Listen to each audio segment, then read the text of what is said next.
There is a kind of central place along this most desirable river edge. There is a road that bypasses to keep the industrial traffic away, and it is laced with paths that allow you to bicycle anywhere. And of course, it's indigenous as all get out, and filled with signifiers of good intentions vis-a-vis the production of environmentalism. You know, here, paddy fields, windmills, local materials, small scale. These are issues that seem suitable to us in thinking about a town. This is another development commission for this place. Did you do this one? Somebody else. Yeah, unfortunately for justice, the developer is in jail, but hasn't helped the project.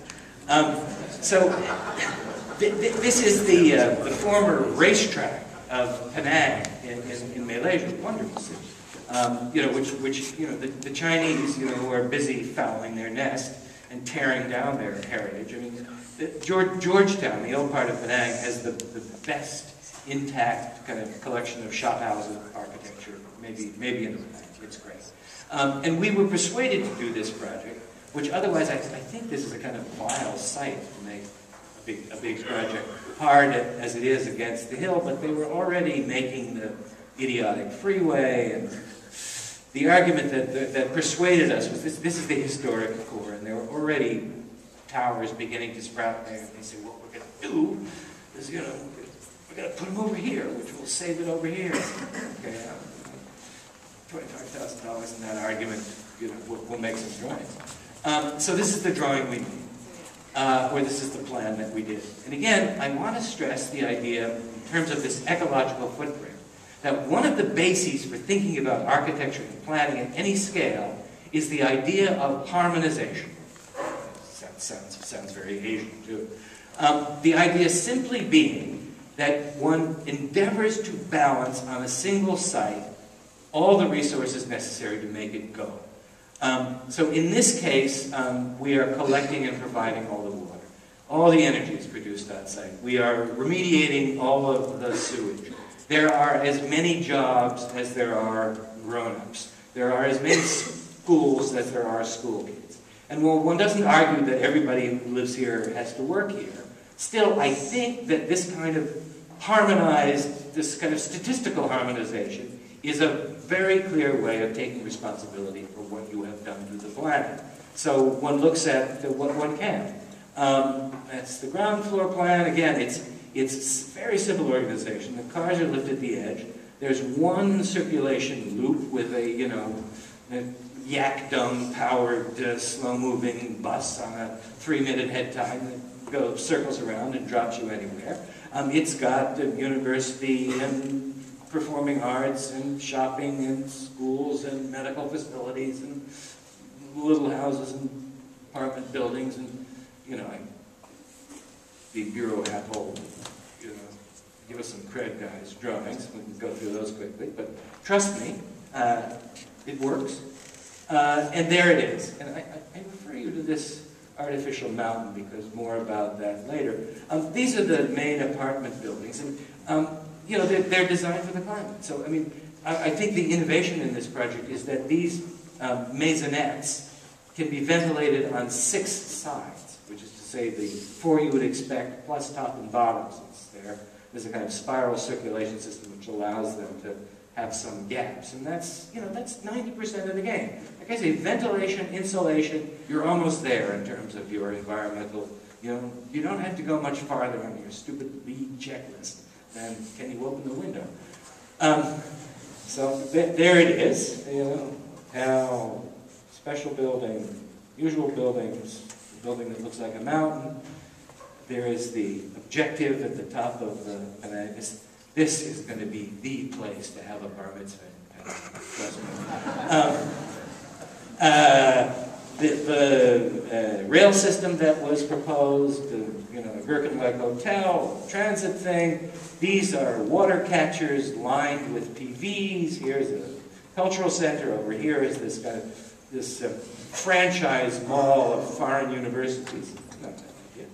You can see they're happy as all get out, drinking their lattes. This is that single street that rotates around and provides the main circulation. That's the reverse shot down the hill. This was the one building that we thought we would make. But again, the idea of, the mix devolves on smaller and smaller scales. So this is one where you have retail, the dentist's office, and commercial stuff. Then instead of a mechanical floor, a so-called green floor, where the bioremediation stuff takes place, the recycling, maybe a daycare center, it's a lovely thing. Then the apartments and the stuff catcher. Here's a whole city that we designed, trying to shrink an ecological footprint. And as you can see from this image, this city is completely traditional in terms of its density gradient. It has a principal center. 100% of the surface area of this city is green. Sometimes displaced to the roof, sometimes cantilevered, sometimes indoor. But again, I once wrote a utopia in the form of a building code many years ago, something called local code. And I was trying to write it without any actual morphological speculation, just a series of kind of desirable things. So, if you wanted to investigate a radical possibility and you said to yourself, I'm going to design a city and 100% of the surface area, the land area of the city is to be green. Well, how would you pull that off? These are the neutralities, the harmonizations that we achieved in this design. Whoops. And here it is. Here is its footprint with traditional technology, and here is the footprint with green technology. There is nothing exotic in this proposition. And I think that's something that I want to preach to you as well, is that I'll show you another project about making New York City entirely self-sufficient. And the limit we set ourselves was, no anti-gravity paint. In fact, no technology that is not immediate, either on the shelf or immediately foreseeable. Take a lot of time. So there it is, 100% green. Here is, it's got a mind of its own, but it's doing that. Again, this is a kind of a density diagram. You can see that it's kind of thicker to the center. It's got a central park. It's got a subsidiary park. Here are the big buildings around the river, and it has hard edges. This is the zone beyond which internal combustion vehicles may not penetrate. This is the new mix of movement that takes place in this city. And here is a very complicated street diagram. One of the reasons that we build... Somebody's missing.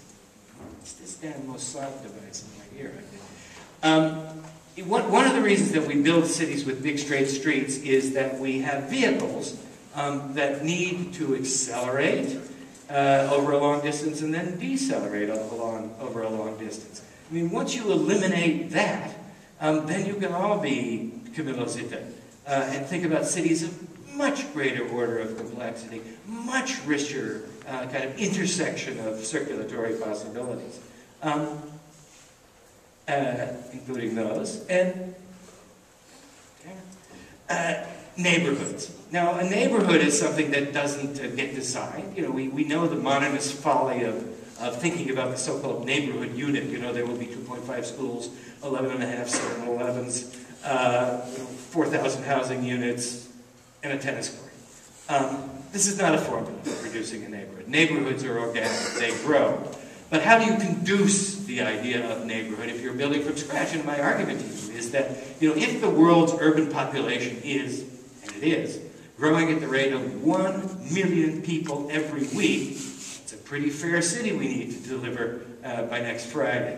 And it's going to have neighborhoods. So here is a way of trying to conduce neighborhoods. Locating centers in the kind of 10-minute